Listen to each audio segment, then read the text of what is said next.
Hey guys ဟိုရှိပါဟိုရှိဒီနေ့Where With Me ဆိုတဲ့ game လေးရဲ့တချို့ feature လေးတွေကိုပြမှာပါတော်တော်များများအခုဒီ game လေးစောကြရဲဆိုတော့ဟိုရှိလဲစောနေပါပြီဟိုရှိကတော့ကောင်းဖွင့်လာပြီးသားဖြစ်တဲ့အတွက်တစ်ခါပဲဝင်လိုက်ပါမယ်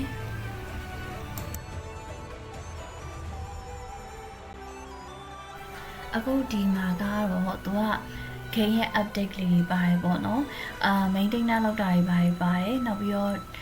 maintenance လုပ်ပြီးသွားရင်သူတို့ဘာကိုတိုးထားတယ်လဲmap update ထည့်ထားသလားစသဖြင့်အကြောင်းသူတို့ဒီမှာရေးထားတာပေါ့နော်ဆိုတော့ကိုအခု game ထဲကိုသွားပါမယ်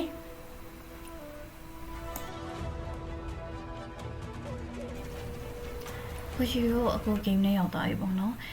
game နဲ့ရောက်သွားပြီဆိုတော့ကိုရှိကဒီသူ့ရဲ့ shortcut လေးရှိရဲ့အဲ့ shortcut ကကြောင့်စက်တင်မှာကိုကြိုက်တဲ့ကိုယ့်ရဲ့လက်နဲ့ပေါ့နော်သွားလို့လာလို့ရရဲ့ညနေ shortcut လေးထားလို့ရပါတယ်ကိုရှိအခုmenu ရဲ့ဝင်ကြည့်ပြီးတော့ menu ရဲ့ setting မှာပေါ့နော် shortcut လေးပြောင်းပါမယ်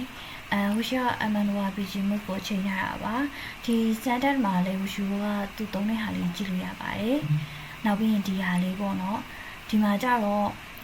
ကိုရှိတို့ဒီဘက်မှာဆို combat address ပါရှိရပေါ့ဆိုတော့အဲ့ဒါလေးကိုရှိစမ်းပြောင်းပြမယ်ပေါ့နော်သူရဲ့ဒီ original ကတော့ Q ပဲသုံးတာပေါ့နော်ဆိုတော့ကိုရှိကတော့ Q ပဲသုံးနေကြကျင်တာပါနေ Q လေးပဲပြန်ပြောင်းလိုက်ပါမယ်ဆိုတော့ဒီကောင်ကကြတော့အကယ်၍ setting ချိန်နဲ့သူတွေအတွက်ပေါ့နော် shortcut key လေးချိန်ဖို့အတွက်ပါအခုကကြတော့ကိုရှိ setting ပေါ့နော် profile setting သွားပါမယ်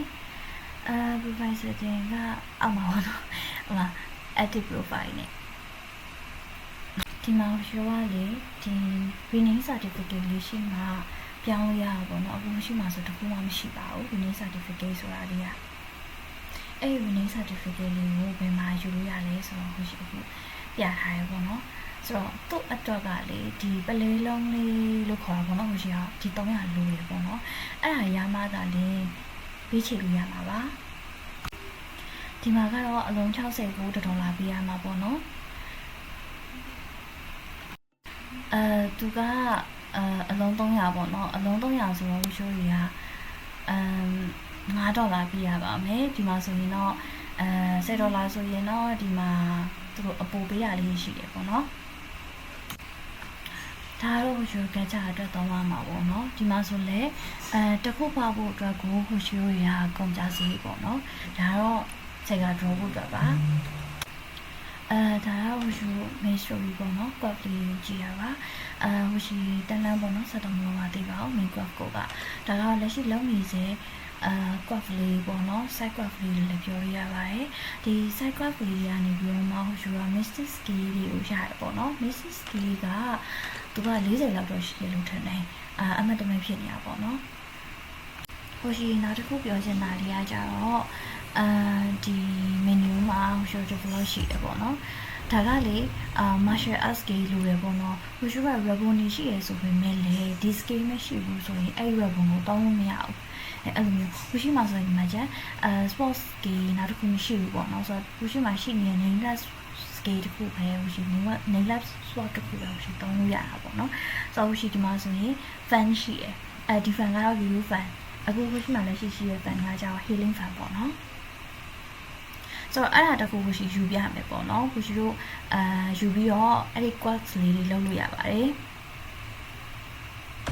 ဒီမှာဆိုရင်ဟိုရှိက umbrella အတွက်ရှာရတာပေါ့ရှိ T သဘောကျလို့ဒါမဲ့လက်ရှိအဲ့ quad ကလုပ်လို့မရသေးဘူးပေါ့နော်လုပ်လို့ရရင်တော့အဲ့ဒီ quad ကိုလုပ်လိုက်မယ်ဆိုရင်ခုနကသူ့ရဲ့skill တစ်ခုကိုရလာမယ်ပေါ့နော် SK ရရင်ဆိုရင် T သုံးလို့ရပါပြီဒါတော့ skill ရဲ့လိုအပ်တဲ့သူရှိနေတဲ့ဟာလေးတွေပါဒါလေးကကျတော့ skill ဒီတစ်ခုပေါ့နော်ဒီ quad flow ရင်ရရဲ့ reward လေးတွေပါပချို့ဒီဟာကတော့ map လေးပြမှာပါ map ကတော့တော်တော်များများသိပါတယ်တိတ်အထွေထူးတော့ပြောစရာမလိုဘူးဒါတော့ရှိလုံးနေတဲ့ quad flow လို့ဆက်ပြီးတော့လုံးပါပေါ့နော် okay ပါအဲ့ဆိုတော့ရှိတလောက်ပါပဲအဆုံးထိကြည့်ပြီးတဲ့အတွက်ကျေးဇူးအများကြီးတင်ပါတယ်ရှင် see you